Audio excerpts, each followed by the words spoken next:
Sneezing होना यानी कि छींके होना, हेड में हैवीनेस फील करना। तीसरा है नाक का बंद हो जाना जिसको नेज़ल ऑब्स्ट्रक्शन भी बोलते हैं। चौथा है नाक में इचिंग होना। हेलो एवरीवन, मैं हूं डॉक्टर प्रीति। आपका बहुत बहुत स्वागत है मेरे यूट्यूब चैनल में। दोस्तों, आज हम बात करेंगे साइनोसाइटिस के बारे में। साइनोसाइटिस एंड साइनस ये दोनों ही डिफरेंट चीज़ है। सबसे पहले मैं बात करूंगी कि जो लोग भी मेरे चैनल पे नए नए आए हैं तो प्लीज़ मेरे चैनल को सब्सक्राइब कर दीजिएगा और बेल आइकन को भी प्रेस कर दीजिएगा, जिससे मेरे आगे के वीडियोस के बारे में आपको नोटिफिकेशन मिलता रहे। दोस्तों, ये वीडियो बहुत ही नॉलेजफुल और बेनिफिशियल है। प्लीज़ इस वीडियो में लास्ट तक बने रहिए, क्योंकि मैं इसमें आपको बताऊंगी कि साइनस और साइनोसाइटिस में डिफरेंस क्या है। दूसरा बताऊंगी कि ये साइनोसाइटिस है, ये स्प्रेड कैसे होता है, और इसके बाद बताऊंगी कि जब ये बहुत लंबे टाइम तक आपका रह जाता है साइनोसाइटिस, तो ये कैसे दिक्कत प्रोड्यूस करता है। और सबसे लास्ट में बात करूंगी होम्योपैथिक ट्रीटमेंट के बारे में। चलिए दोस्तों, वीडियो स्टार्ट करते हैं।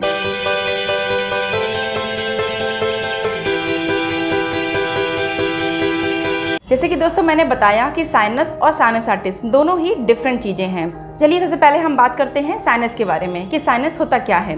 देखिए, हमारा जो फेस होता है, यानी कि जो हमारा जो अंदर का जो बोनी पार्ट होता है फेस के अंदर का, जिसको हम स्कल बोलते हैं, उस स्कल में छोटे छोटे से गड्ढे होते हैं जिनको हम साइनस या कैविटी दोनों ही बोलते हैं। तो साइनोसाइटिस डिफरेंट है एंड साइनस डिफरेंट है। साइनस हम बोलते हैं कैविटी को, जो हमारे स्कल में होते हैं।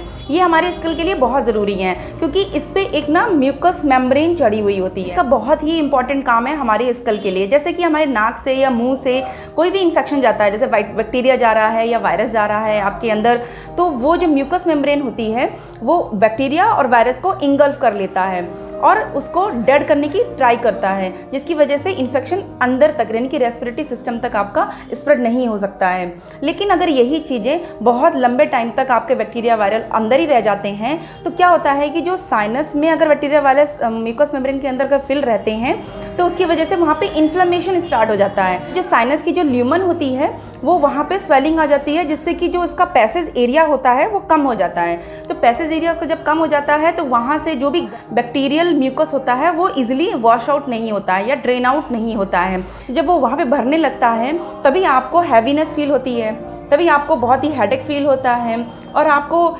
जो जुकाम है वो आपका ठीक नहीं होता है। और यही जुकाम जब आपके लंबे टाइम तक चलता रहेगा, तो आगे चल करके ये जब बैक्टीरियल इन्फेक्शन होता है तो वो साइनोसाइटिस का रूप ले लेता है। अब यही जब साइनोसाइटिस बहुत दिन तक रहता है, यानी कि रिकरेंट रहता है, 1 to 1.5 मंथ तक अगर है आपको कोल्ड, तो उसके बाद ये साइनोसाइटिस में कन्वर्ट हो जाता है। हर सीजन चेंज हो रहा है, उसमें आपको कोल्ड की प्रॉब्लम हो रही है और लंबे टर्म तक आपको रहता है, तब आपके नोज़ की जो कैपिलरीज होती हैं वहाँ भी ऑब्स्ट्रक्शन स्टार्ट हो जाता है, जिसको हम बोलते हैं नेज़ल पॉलिप। नेज़ल पॉलिप की वजह से भी साइनस होने के चांसेस बहुत ज़्यादा रहते हैं, क्योंकि नेज़ल पॉलिप जो होता है आपके नाक के अंदर, वो पैसेज एरिया को ऑब्स्ट्रक्ट करता है। यानी कि अगर बैक्टीरिया अगर घुस गया तो म्यूकस मेम्ब्रेन जो होती है साइनस की, वो किल तो कर देती है, लेकिन वो वहीं रह जाता है और वो ब्लो आउट नहीं हो पाता है। इसीलिए दोस्तों, साइनोसाइटिस की प्रॉब्लम में आपको नाक में भरा भरा फील होता है, हेड आपका हैवी रहता है। जैसे भी आप नीचे मूव करते हैं या साइड में मूव करते हैं या लेफ्ट में या राइट में मूव करते हैं, तो आपको हैवीनेस सा फील होता है। और कभी कभी यही अगर सीवियर हो जाता है तो हेडेक भी स्टार्ट हो जाता है, जो कंटिन्यूअस डल पेन आपको होता ही रहता है। यही अगर नेज़ल पॉलिप बहुत दिन तक आपके नाक में बना रहता है, कंटिन्यूअस सालों तक बना रहता है, तो जो नाक की जो अंदर का जो सेप्टम होता है, जो दोनों ही नॉस्ट्रिल्स को आपको डिवाइड करती है, वो प्रेशर की वजह से थोड़ी सी डेविएट हो जाती है। उसको बोलते हैं सेप्टल डेविएशन। उसकी वजह से आपको स्नीजिंग स्टार्ट हो जाती है, जिनको बोलते हैं छींकें। और छींकों के बाद वहाँ पे इचिंग स्टार्ट हो जाती है नोज़ में। कभी कभी आपको पोस्टीरियर नेजर डिस्चार्ज भी होता है, यानी कि यहाँ से गले से लेकर के नीचे की तरफ आपको लगेगा जैसे म्यूकस गिर रहा है। आपको मॉर्निंग के टाइम पे ज़्यादा फील करते हैं। कभी कभी ये सीवियर हो जाता है, तब लॉस ऑफ स्मेल भी हो जाती है। दोस्तों, हम जानेंगे कैसे कि ये जो साइनोसाइटिस है या नॉर्मल कोल्ड है। तो इसके लिए आपको CT स्कैन, MRI या फिर राइनोस्कोपी करानी होती है। इसके बाद अगर आपको पता चल जाता है कि आपको साइनोसाइटिस है, देन इसका ट्रीटमेंट आप जरूर लीजिएगा। इसमें कौन कौन से सिम्टम्स आपको दिखाई देंगे? सबसे पहला है स्नीजिंग होना, यानी कि छींके होना। दूसरा है हेड में हैवीनेस फील करना। तीसरा है नाक का बंद हो जाना, जिसको नेज़ल ऑब्स्ट्रक्शन भी बोलते हैं। चौथा है नाक में इचिंग होना। और दोस्तों, कभी कभी ये इतना बढ़ जाता है कि लॉस ऑफ स्मेल भी हो जाता है। चलिए दोस्तों, अब हम बात करते हैं इसकी होम्योपैथिक मेडिसिन की। सिम्टम्स के अकॉर्डिंग ही मैं मेडिसिन आपको बताऊंगी। जो जो सिम्टम्स आपके मैच होंगे वही मेडिसिन आपको सिर्फ लेनी है। जैसे कि मैंने एक सिम्टम बताया कि स्नीजिंग होती है, जैसे आपको छींक अगर हो रही है, तो दो बहुत ही अच्छी मेडिसिन है। पहली है आर्सेनिक आयोडेटम 30 और दूसरी है सैबेटिला 30। इसकी दोस्तों 2-2 ड्रॉप डायरेक्टली टंग पे आपको लेनी होगी दिन में 3 बार।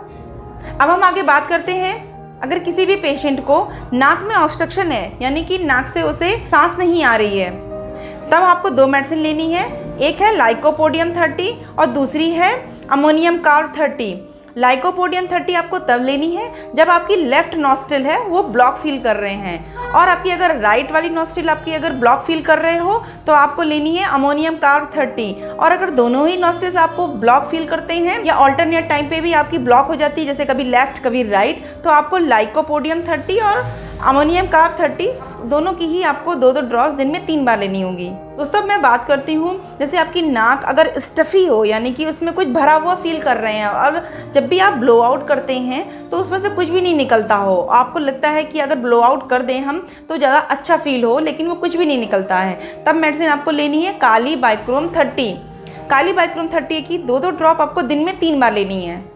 अब दोस्तों बात करते हैं, अगर किसी को हेडेक हो रहा हो, इसका एक हेडेक का सिम्टम बहुत ही प्रोमिनेंट सिम्टम है इसका, कि जैसे ही पेशेंट नीचे सर घुमाएगा, लेफ्ट एंड राइट में भी अगर सर को अपने मूव करेगा तो उसको ना हेडेक फील होगा, और उसको ऐसा लगेगा जैसे उसके सर से कुछ निकल रहा हो या यहाँ से कुछ लिक्विड आकर के उसके माथे पे आ रहा हो। तो इस तरह से अगर हैवीनेस फील करते हैं पेशेंट तो आपको मेडिसिन लेनी है ब्रायोनिया 30।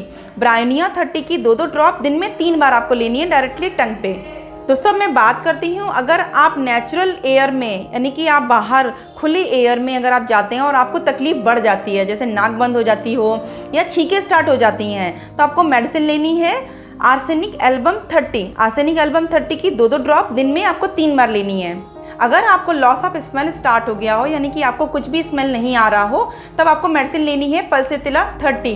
पल्सेटिला 30 की 2-2 ड्रॉप दिन में आपको 3 बार लेनी है।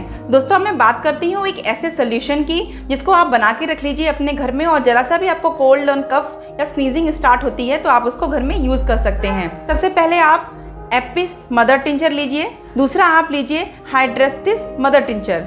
इन दोनों की ही आपको 30 ml आपको ले लेना है, और एक एम्प्टी बॉटल भी ले लीजिएगा 100 ml की। 30 ml आप एपिस मदर टिंचर की डालिएगा और दूसरा डालिएगा हाइड्रेस्टिस मदर टिंचर।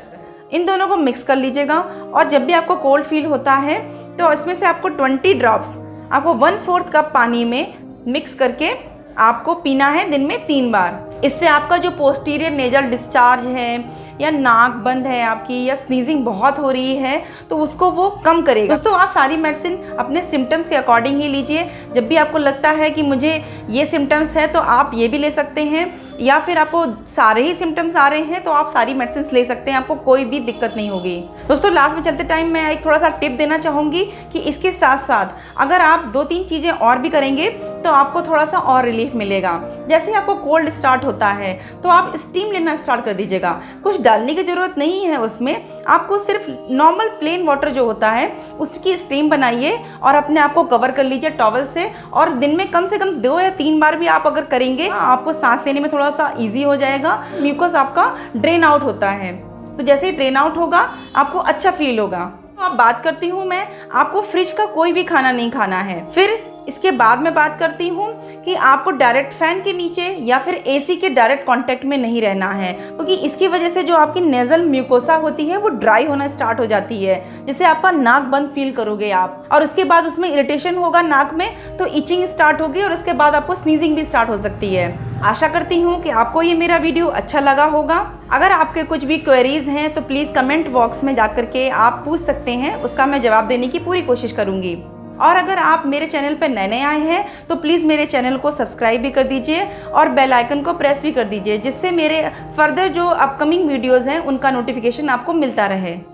मिलते हैं अगले वीडियो में।